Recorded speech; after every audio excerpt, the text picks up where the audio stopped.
Tuggali పగడిరాయిలో mining తవ్వకాల కోసం ప్రజాభిప్రాయ సేకరణ.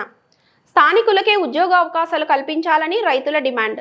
గతంలో భూములు లీజుకి ఇచ్చిన వారికి సకాలంలో డబ్బులు చెల్లించడం లేదని రైతుల ఆవేదన. 600 మీటర్ల లోతున తవ్వకాలు జరిపితే బోర్లు ఎండిపోతాయని రైతుల ఆగ్రహం. భూములు ఇచ్చిన ప్రతి ఒక్కరికి ఉద్యోగ అవకాశాలు కల్పించాలని రైతుల డిమాండ్. ఎందుకంటే పత్తికొండ కర్నూలు జిల్లాలో పత్తికొండ తాలూకా చాలా వెనుకబడిన ప్రాంతం. పత్తికొండ తాలూకాలో మరి తుగ్గలింగా వెనుకబడిన ప్రాంతము. వర్షాధారం మీద పంటలతో మనం బతుకుతున్నాము. కానీ ఈ మధ్య కాలంలో వర్షాలు కూడా తక్కువై మనకి చాలా ఇబ్బందులు పడుతున్నాము. జియో మైసూర్ కంపెనీ వచ్చినాక కొన్ని అపోహలు అంటే కొంతమంది ఏం చేస్తున్నారంటే పర్యావరణము అది ఇది అంటున్నారు. కానీ ఇంకా మనకు ఆ ప్లాన్ ముందుకు పోదాము. ఈ లేనిపోయిన అపోహలు నమ్మొద్దండి దయచేసి. వాటర్ కానీ ఇంకో పొల్యూషన్ కానీ ఏది వచ్చినా మనమేం వాళ్ళని వదిలిపెట్టేది ఉండదు.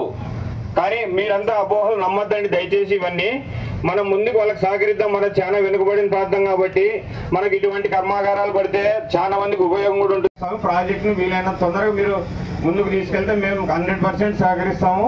ఈ అవకాశం ఇచ్చిన పెద్దలకు అందరికీ నా హృదయపూర్వక. ఉపాధి హామీలో చేయడానికి లేదు, గవర్నమెంట్ చేయదు. ఎవరు రైతులు బాగు చేసేది ఎవరు? అందుకని మేము కోరుతున్న జొన్నగిరి చెరువు కింద కంప చెట్లు తొలగించడానికి మీరు సహాయ సహకారం అందించండి. ఈ ప్రాంతంలో చదువుకున్న నిరుద్యోగ లిస్టు మీరేకుంటే మేము ఇస్తాం. ఏ ఇంట్లో ఎవరు చదువుకున్నారో ఎంత చదువుకున్నారో ఈ గ్రామాలను తిరిగి సర్వే చేసి మేమే మీకు లిస్ట్ ఇస్తాం. ఆ లిస్టు ద్వారా ఇక్కడ ఉద్యోగ అవకాశాలు కల్పించండి. మీరు గతంలో ఇచ్చిన హామీ ప్రకారం 75% 75% ఇక్కడ ఉన్న వాళ్ళకి ఉద్యోగాలు ఇస్తామన్నారు. స్కిల్ కాదు, ఏ అవకాశం ఉంటే ఆ అవకాశాన్ని మా వాళ్ళకి సహాయం చేయాలని ఆ అవకాశం కల్పించాలని కోరుతూ ఈ చిన్న అవకాశం కల్పించిన మీ అందరికి ప్రత్యేకించి ధన్యవాదాలు తెలియజేస్తూ సెలవు తీసుకుంటాం. పర్యావరణ పరిరక్షణకు ఉపయోగపడుతుంది. ఇది కూడా చేయాల్సిందిగా సూచిస్తున్నారు. ఇంకో విషయం ఏంటంటే మీరు ప్లాంటేషన్ మామూలు ప్లాంట్ల కన్నా పండ్ల మొక్కలు మెడిసిన్ వాల్యూ ప్లాంట్స్ నాటితే ప్రజలకు ఉపయోగపడతాయి.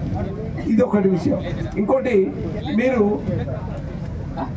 ఈ ప్రాజెక్టు బుడి అడుగులు పడుతుంది కనుక మీ మీద ఒక అపప్రద వచ్చింది. మీరు స్పీడ్గా కనుక చేస్తే ఇది గల్ఫ్ కంట్రీస్లో ఆయిల్ తీసి ప్రజలంతా రిచ్ అయినరో ఈ ఏరియాల ప్రజలకంత మేలు జరుగుతుంది. కంపెనీ అభివృద్ధి చెందాలి, మైనింగ్ తీసుకోవాలి.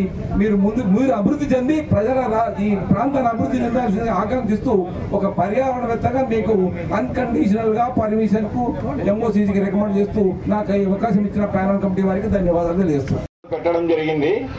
నేను ఒకటే అనుకున్నా, ఇది ఏదో జరుగుతానే ఉంటుంది నా జీవితాంతం చూడలేమో ఇవి మైన్స్, ఇది ఓపెన్ కాదు పాడు కాదు మా పిల్లలకి చూస్తారేమో అనుకున్నా నేను.